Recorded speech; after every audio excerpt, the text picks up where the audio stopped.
Dear students, welcome to Kataria pharmacy. So students, कैसे हैं आप सब? आई होप सभी ठीक होंगे। कुछ दिनों के लिए हमें कुछ अर्जेंट काम की वजह से हम रेगुलर लेक्चर्स आपके लिए नहीं लेके आ रहे थे, उसके लिए मैं आपसे माफ़ी चाहता हूं। अब हमारे लेक्चर्स कंटिन्यू होंगे आज से। तो स्टूडेंट्स, आई होप जो 3-4 दिन लेक्चर अपलोड नहीं हुए हैं उसमें आपने पीछे का रिवीजन कर लिया होगा। तो अब आगे के जो यूनिट है, हमारा यूनिट 2 स्टार्ट होगा, organic chemistry B pharma 3rd semester का। तो इसके अंदर फर्स्ट जो टॉपिक है वो हमें दे रखा है फिनोल्स। तो फिनोल्स के बारे में आज के इस लेक्चर से हम स्टार्ट करेंगे। जो स्टार्टिंग के टॉपिक्स है फिनोल के वो आज के इस लेक्चर में देखेंगे, देन नेक्स्ट लेक्चर में जो भी इसका टॉपिक रह जाएगा उसको कवर करेंगे। मतलब 2 लेक्चर्स के अंदर हम फिनोल को कवर करेंगे। अब छोटे छोटे लेक्चर हम इसीलिए लाते हैं कि एक लेक्चर आप देखें और एक टॉपिक आपको समझ में आ जाए। तो अगर एक साथ हम लेक्चर बना देंगे 1 घंटे 2 घंटे का, तो उसमें आपको समझ में नहीं आएगा कुछ भी, क्योंकि छोटे छोटे लेक्चर से आप स्टेप बाय स्टेप कवर कर लोगे अपने सिलेबस को। तो आ जाइए बच्चों, हम स्टडी करेंगे आज फिनोल के बारे में। तो फिनोल क्या होता है? मैंने बेंजीन में जब स्टडी करवाया था तब आपको बताया था कि बेंजीन जो रिंग होती है उसके अंदर अगर हाइड्रोक्सी ग्रुप, हाइड्रोक्सी मतलब OH ग्रुप अगर अटैच हो जाता है तो उसको हम बोलते हैं फिनोल। तो सबसे पहले आपको पता होनी चाहिए कि फिनोल की स्ट्रक्चर कैसी होती है।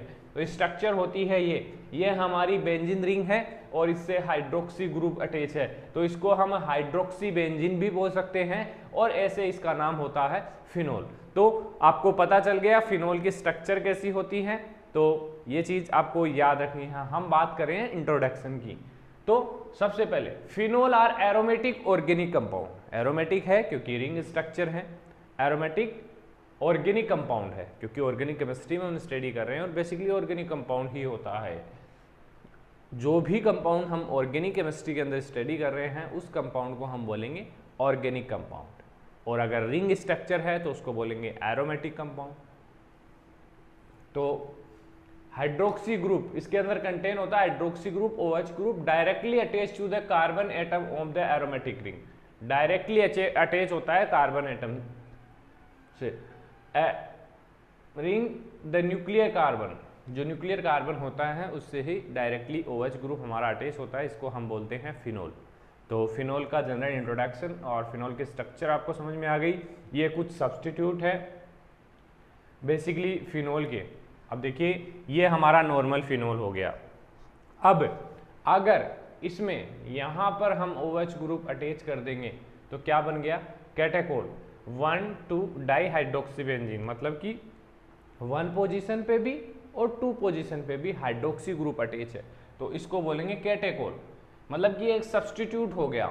और अगर सेकंड और थर्ड दोनों पोजीशन पे OH ग्रुप अटैच हो जाए तो उसको बोलेंगे पायरोगेलोल।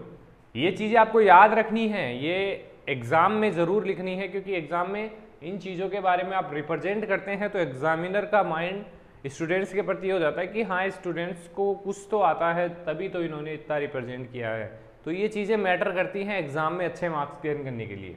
तो पायरोगेलोल इसका है IUPAC नाम 1, 2, 3 ट्राई हाइड्रोक्सी, मतलब 3 हाइड्रोक्सी ग्रुप बेंजीन है। तो ये है एग्जाम्पल ऑफ फिनोल्स। तो ये हो गया जनरल इंट्रोडक्शन। आगे टॉपिक दे रखा है हमें, आगे एक पॉइंट है एसिडिटी ऑफ फिनोल। अब देखिए जो फिनोल्स होते हैं बेसिकली एसिडिक इन नेचर होते हैं, ये चीज आपको याद रखनी है। जैसे कि हमारे एल्कोहल्स हैं, एल्कोहल भी एसिडिक इन नेचर होते हैं, लेकिन जो फिनोल है वो एल्कोहल से भी ज़्यादा एसिडिक होता है। ये इसकी प्रॉपर्टी होती है, क्योंकि फिनोल एसिडिक होता है। क्यों होता है एसिडिक? क्योंकि ये जो हाइड्रोक्सी ग्रुप प्रेजेंट है यहाँ पे पॉजिटिव R इफेक्ट, मतलब कि जो हाइड्रोजन आयन है वो मतलब यहाँ से रिमूव हो सकता है। तो जो ऑक्सीजन और हाइड्रोजन का बीच का जो बॉन्ड है वो कमजोर हो जाता है। ऑक्सीजन के ऊपर नेगेटिव चार्ज आ जाता है और हाइड्रोजन के ऊपर पॉजिटिव चार्ज आ जाता है, जिससे ये बॉन्ड कमजोर हो जाता है। इजीली किसी भी कंपाउंड से ये रिएक्शन कर सकता है, और पॉजिटिव चार्ज जहाँ आ गया मतलब एसिडिक नेचर हो गया। तो देखिए phenol are acidic in nature due to the positive R effect in phenol. Positive R effect होता है वो आगे हम आपको दिखाएंगे स्ट्रक्चर से।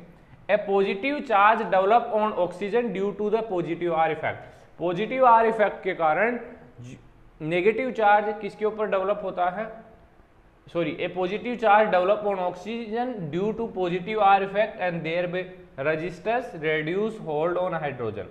मतलब कि जो हाइड्रोजन को होल्डिंग कैपेसिटी होती है ऑक्सीजन की वो कम हो जाती है, उनका जो बॉन्ड है वो वीक हो जाता है।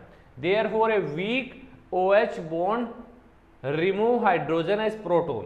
प्रोटोन के रूप में हाइड्रोजन रिमूव होता है। मेन रीजन होता है फिनोल का एसिडिक होने का यही कि जो हाइड्रोजन प्रोटोन है वो रिमूव होता है। An acidic nature to phenol. तो एसिडिटी ऑफ फिनोल आपको समझ में आई होगी, इसमें क्या प्रोसेस होता है इन 4 बेंजीन रिंग में आपको समझ में आ जाएगा। तो बच्चों देखिए इसमें देखिए ये हमारा हाइड्रोक्सी ग्रुप है। हाइड्रोक्सी ग्रुप इसमें जो लिगेंड्स प्रेजेंट होते हैं, 4 फ्री रेडिकल्स प्रेजेंट होते हैं ऑक्सीजन के अंदर।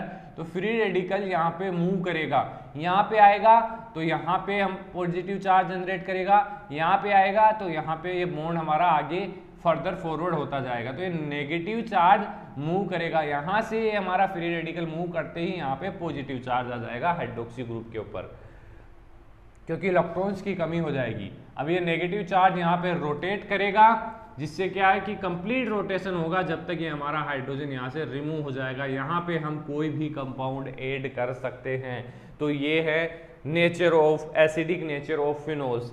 Phenol are more acidic than alcohol and less acidic than carboxylic acid. Carboxylic acid की एसिडिटी जो होती है वो सबसे ज़्यादा होती है। तो ये था acidic nature of phenol, acidity of phenol.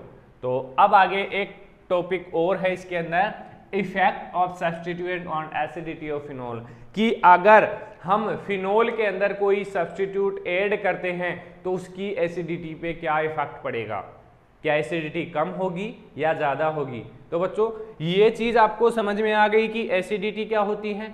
अब इसमें ये देखना है कि कौन सा मतलब कौन कौन से सब्स्टिट्यूट ऐड करते हैं और सब्स्टिट्यूट के एडिशन के बाद किस किस कंपाउंड की एसिडिटी कम हो जाती है।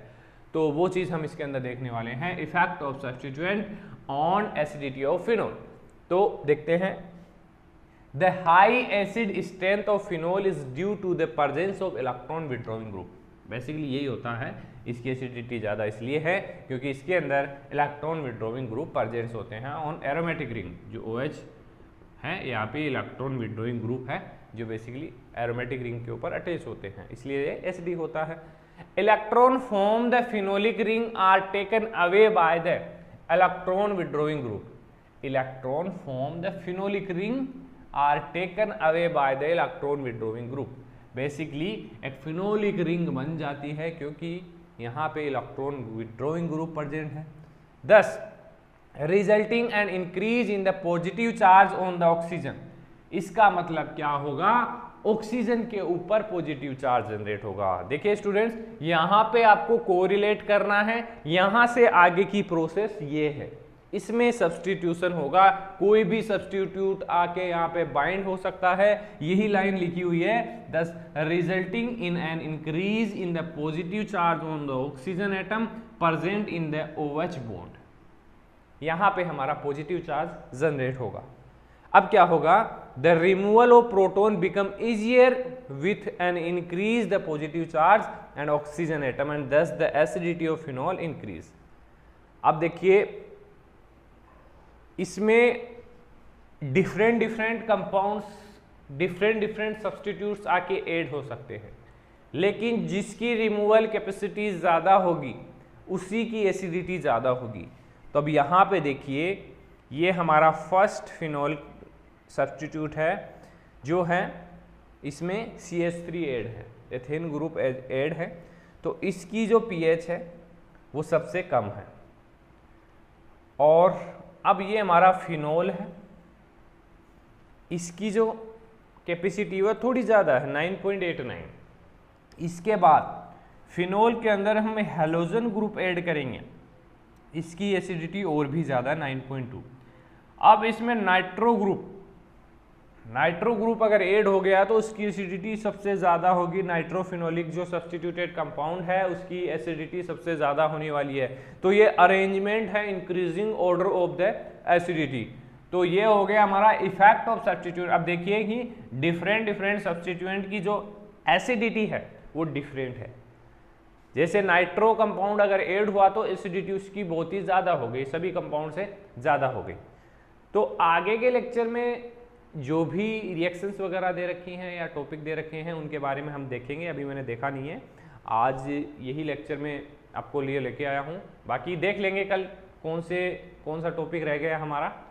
तो स्टूडेंट्स, अगर आप चैनल पे न्यू हैं तो चैनल को सब्सक्राइब जरूर कर लें और बेल आइकन को प्रेस कर लें, जिससे हमारी आने वाली न्यू वीडियो का नोटिफिकेशन आपको सबसे पहले मिल सके।